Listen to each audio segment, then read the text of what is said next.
ये आप सुनेंगे नहीं ना तो आपको पूरा मजा नहीं आएगा, ये जरा आप सुने आप। पता नहीं क्या, मुझे समझ नहीं आती वो क्या कर रहा था।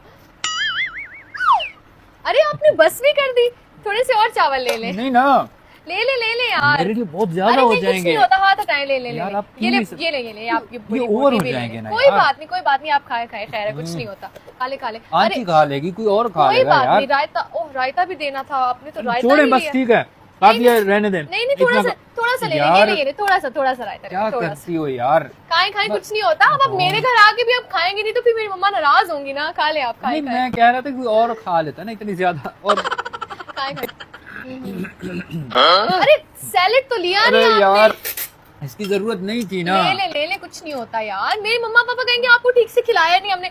बहुत कम खाते हैं ये, बहुत कम खाते हैं। बस ऐसे आप मुझे भी ना। जबरदस्ती ठूसवाना पड़ता है इनको। इसकी खाएं वजह यार, से खाएं। मोटा हुआ हूँ मैं, इसकी वजह से। मैं इतना था नहीं, इसने खिला खिला के ऐसे कर दिया मुझे। बस ख्याल भी तो रखना होता है ना। खाएं खाएं आप।